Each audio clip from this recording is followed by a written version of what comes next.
नमस्कार सांग माने आम ओडिशा विलेज कुकिंग चैनल को आपण मानकु स्वागत जनाउछि। आज आपण मानक पई गोटे यूनिक रेसिपी नै आसीछि जोटा कि आमे मुढी रे बनेइबा।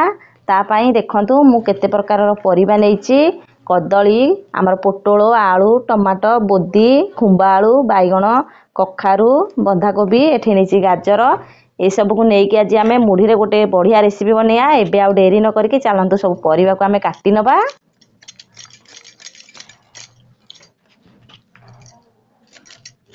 मु सब परिबा को काटी नैछि। एबे चलंतु कदली की काटी नबा। कदली की काटी के आमे हळदी पाई रे पकेइ दबा। हळदी पाई रे कदलीटा पकेइले इथि पाई कदलीटा हमर कळा दिसिबनी। एबे सब परिबा को काटी नेली। एबे चलंतु मसला को बनेइ नबा। मसला पाई मु गोटे बड़ साइज रो टमाटो नैछि। एबे ताको काटी दबा। ताको मिक्सी रे देइ दबा। दुटा कंचा लंका देइ दबा। गोटे इंच रो अदा देइ दबा। रसुण गोटे बुदा दे दबा। आ गोटे बड़ साइज रो पियाज को काटी के दे दबा।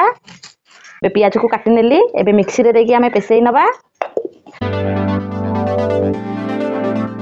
करेई एबे गरम हे गलानी। परिबा छानिया पई तेल दे दबा। फास्ट रे हमें कदली आ गाजर को छानी नबा।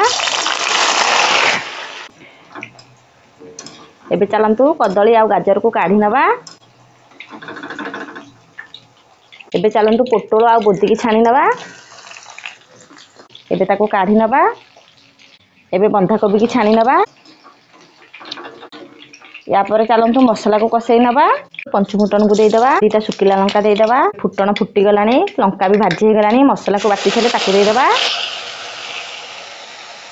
एबे मसला को भलो भाबरे कसेई नबा। गुंड मसला अछि हमें दे दबा। हळदी गुंड गोटे चामच जीरा गुंड गोटे चामच धनिया गुंड गोटे चामच गरम मसला गोटे चामच सब्जी मसला गोटे चामच लंका गुंड गोटे चामच। एबे सब मसला को भलो भाबरे कसी नबा। एबे मसलाटा कसी हे गलानी आ टिके सुकिलिया हे गलानी। आ अल्प पानी दे दबा। पानी दे सारी की आ टिके भलो भाबरे कसी नबा। एबे मसलाटा भलो भाबरे कसी हे गलानी। आमे जाई की दे दबा। गोटो जाई गोटे कप नैथिली ताकू राती सारा भिजेई की रखिथिली। एबे ताकू दे दबा। मुग जाई हाफ कप नैथिली ताकू भी दे दबा।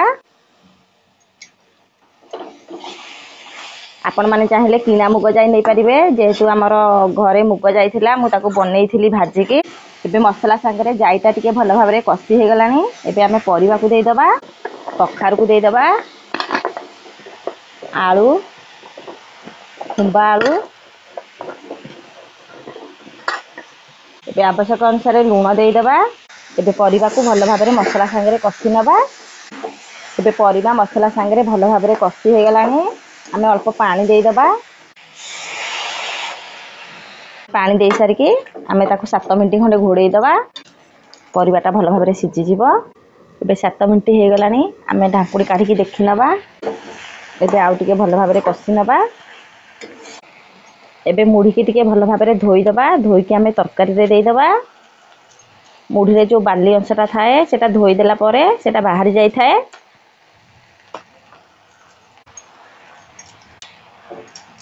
एबे जो परिबा को छान की रखिथिले ताकू दे दबा। एबे मुढ़ी आ छणा परिबा को भलो भाबरे कसी नबा।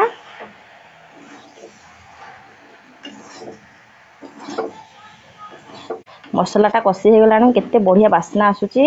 आ मुढ़ीटा पकेइ देले तार भी गोटे बढ़िया बास्ना आसुची। आ देखि पारथबे हम तरकारी केते सुंदर देखा जाउची। एथरे लाल रंग अछि नील रंग अछि पूरा सबुज सबुज भल देखा जाउची।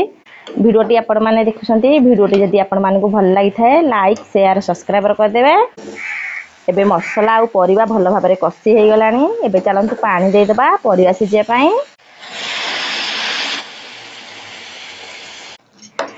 आमे बेसी पानी दबानी जेहेतु परिबा को आमे छानी देइथिले से बहुत शीघ्र सिझी जाई थाए। पानी दे देइची। एबे चलंतु ताकू 10 रु 15 मिनिट घोड़ेई दबा। से आ टिके भलो भाबरे सिझी जिवो। एबे तरकारी सिझिबार 15 मिनिट हे गलानी। एबे ढाकुणी की काढी दबा। देखि पारुथिबे परिबा हमर भलो भाबरे सिझी जाईची। तरकारीटा पूरा बहलिया हे जाईची। आपण मैंने आगक जदि एमती सुआदिया रेसिपी देखा चाहूँगी आम चैनल को जाकि बेल आइकन को दबाई देवे। सर्वप्रथम गाँ गहलीर जो नुआ भिड पोस्ट करूँ आपण मैंने देखिपारे। यही तरकारी की आपण मैंने भात सांगे खाईपारे, पूरी सांगे खाईपारे, रुटी सांगे, परोटा सांगे सबुथिरे खाईपारे। देखंतु तरकारीटा केते बहलिया होगलानी। आमे मुढ़ीटा देइथिले, मुढ़ीटा एथिरे पूरा भल भाबरे फिटी जाइछि, जाई भी भल भाबरे सिझी जाइछि। एई तरकारीटा जेते बहलिया हबो खाइया पई सेते बढ़िया लागि थाए। आज आपण मानकु सुआदिया मुढ़ी तरकारी बनैकी देखैली। आगु आपण माने हमकु कमेंट माध्यम रे जणैले आमे आगु को आउ किछि नुवा जिंस करिकि आपण मानकु देखै पारिबु। आगुरु आपण माने बहु प्रकारर सुआदिया मुढ़ी घांट खाइथिबे, सेथिरे आमिष पड़िथाए। आज मु निरामिष रे पूरा मुढ़ी पकैकी सुआदिया मुढ़ी तरकारी करिछि। ए तरकारीटी खाइयाकु बहुत भल लागि थाए। थरे खाइले बारंबार खाइयाकु आपण मानकर मन हबो। आ देखंतु तरकारीटी केते सुंदर देखा जाउछि। एबे हमर मुढ़ी तरकारी पूरा रेडी हे जाइछि। रहुछि, नमस्कार।